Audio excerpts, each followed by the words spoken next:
Mr. Jones owned a cotton plantation and many slaves. One day he was talking to the owner of the plantation next to his, and Mr. Jones was lamenting the fact that times were tough. He was having to work his slaves harder than ever, and was having trouble with some of them being disobedient or trying to run away. The other plantation owner said he knew someone who could help.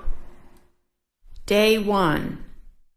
One day Mr. Jones called his slaves together so a man named Mr. Smith could talk to them. Before beginning, Mr. Smith whispered to Mr. Jones, "Whatever I say, do not contradict me or interfere, and I promise you your slave troubles will end." "My name is Mr. Smith," he said to the slaves, "and this may be the happiest day of your lives. From today forward you will no longer be slaves, but free men."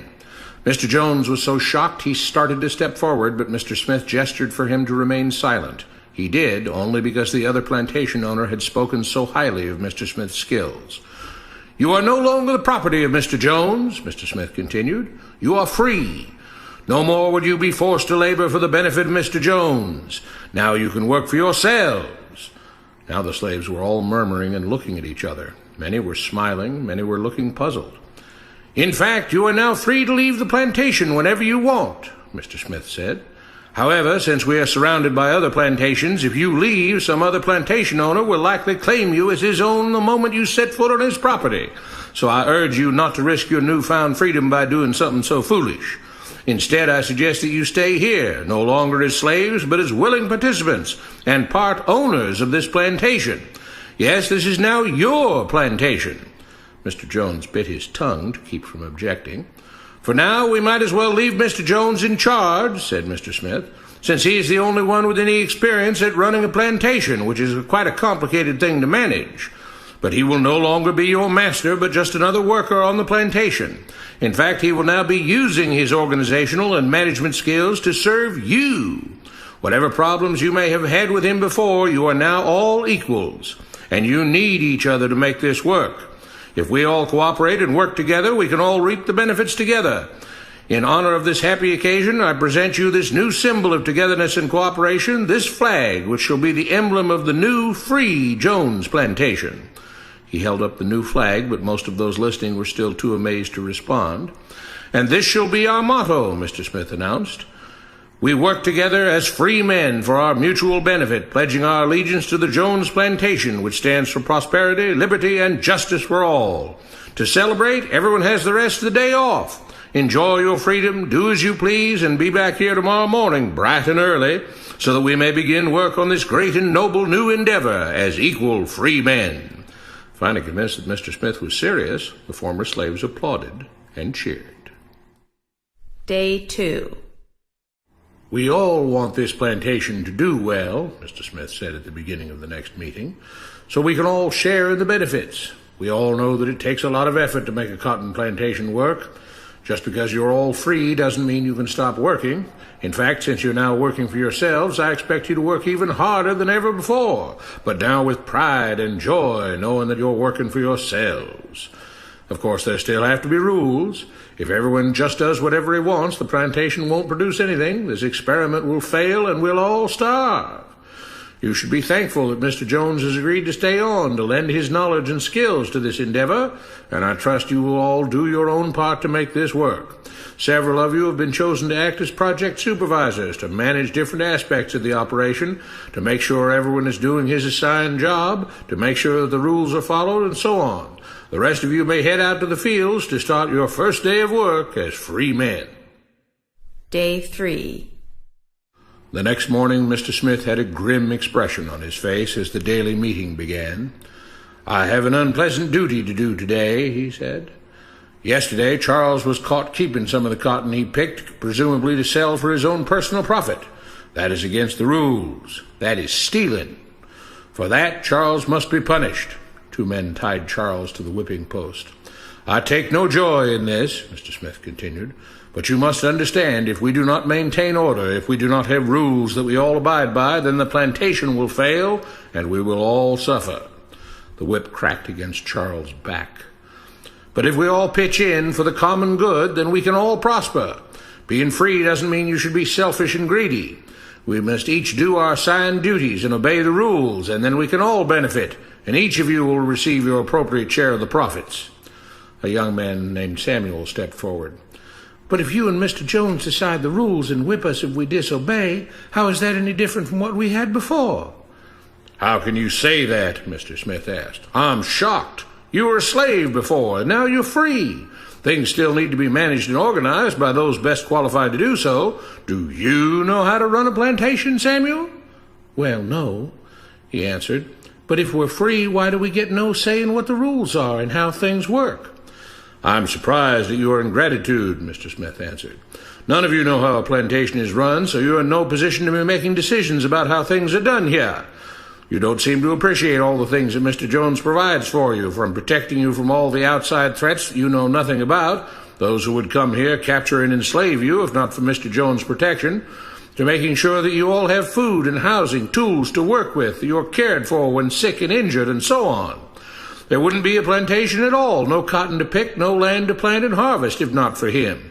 You should be grateful that he's made possible the level of comfort you now have. Your lives would be far worse if not for him. Nevertheless, as free and equal participants in this endeavor, from now on at each meeting, any worker may have 2 minutes to ask questions or voice suggestions or complaints." With that, the workers all seemed satisfied and headed out again to the fields to pick the cotton.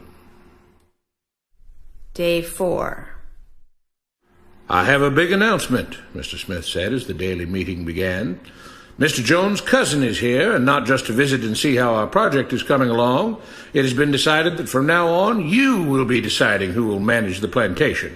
Of course, this job can't be done by just anyone, but every 3 months we will have a special meeting at which all the workers will vote on whether we think Mr. Jones should run the plantation or whether we think his cousin, Mr. Johnson, should run the plantation. That means that ultimately you are in charge, because you will be deciding which man you want running things on your behalf. If you don't like the way things are being managed, you now have the power to change it." Amazed and pleased, the workers headed out again to the fields to pick the cotton. Days passed, months passed, a year passed, and the plantation continued to operate as before. Sometimes Mr. Jones was in charge, sometimes Mr. Johnson was in charge, but the day-to-day routine stayed exactly the same. The workers worked hard, long hours every day, and still had little to show for it. Every day the meeting would begin with them all reciting the Jones plantation motto, "We work together as free men for our mutual benefit, pledging our allegiance to the Jones plantation, which stands for prosperity, liberty, and justice for all." One day Mr. Smith announced, "Samuel is asked to say a few words this morning, and whatever the rest of us may think of his ideas and opinions, we are all free here, and that means we are all allowed to speak our minds. So, Samuel, you have 2 minutes. Begin." Samuel stepped forward, looking scared. "I was excited when all this started," he began, glancing nervously at Mr. Smith and Mr. Jones. "But don't you all see what's happened here? Nothing has changed. We're all still slaves." There were grumbles of disagreement from the crowd. "They tell us what to do and whip us if we don't. They still make all the rules and punish us if we disobey. They let us make suggestions and complain about things, but they never really change anything. They let us choose between Mr. Jones and Mr. Johnson, but what's the difference? The situation stays the same. We do all of the work, and they take as much as they want and decide how much they'll let us keep. They live in luxury, made rich by the cotton we pick. We do all the work and have to build our own huts, grow our own food, and take care of ourselves. They leave us just enough that we don't revolt or run away. This is not freedom. We're all still slaves. They've only changed the words they use, but nothing else has changed. They say we're all free and equal, but we're not. They command and we obey. That's not freedom. That's not equality. They say we're free to leave, but all that means is that we're free to be someone else's slave. Why should we work or obey the rules? We didn't agree to this. They made the system. They forced it on us. They control and rob us and call it freedom. They've deceived you into thinking that being able to choose which slave master you'll work for is the same as being free. It's not. Open your eyes. If you keep what you produce, they call it stealing. When they take what you produce, they call it sharing and fair distribution. Can't you see that this is all your time is up, Samuel? Mr. Smith announced calmly. At his gesture, two supervisors grabbed Samuel by the arms and led him to the whipping post. I'm sorry, Samuel, but you've broken the rules. There are rules against encouraging others not to work and encouraging others to break the rules. You're only hurting all of us with your discontentment and your complaining and your disobedience. The whip fell, and Samuel let out a grunt. Without rules, without order, all would be lost. Without law, there would be chaos. We can't just behave as wild animals, each doing whatever he pleases. We must all follow the plan and all do our duty for the betterment of everyone. And those who do not must be punished. The whip fell again, and blood flowed freely from Samuel's back. Samuel, it is you who are stealing from the others. When you don't do your assigned work, you are making more work for others. When you disobey the rules, it is you who are endangering the future of everyone else here. You are the thief. You are the criminal. You are the one trying to destroy the arrangement that keeps us all safe and prosperous. At every lash of the whip, the other workers cheered louder and louder, some yelling curses at Samuel. Being spoiled and selfish, you complain about everything, talking as if you're oppressed. But you are the one ruining things. You are the one keeping us from being all we could be. It is your greed and your rebelliousness that is hurting all of us. They all play by the rules, Mr. Smith said, gesturing at the others. What makes you think that you don't have to? You think you're above the law? There were loud yells of agreement as the whip fell again. We must maintain order, Mr. Smith proclaimed, to make this plantation great, to make it so that we can all be happy and prosperous. To have the society we want, there have to be rules. We all have to contribute our fair share to this great endeavor, and we cannot tolerate actions and attitudes that seek to undermine the amazing things that together as free men we have achieved and will continue to achieve. Mr. Jones was smiling as he gave Mr. Smith a pat on the back. The crowd was cheering so loudly that none of them had noticed that Samuel had died. What you have been taught about government and politics is no more accurate or reasonable than what Mr. Smith taught the slaves. If you're ready to look through the veil of rhetoric and propaganda to see the reality beneath, get a copy of The Most Dangerous Superstition. It will change the way you see the world.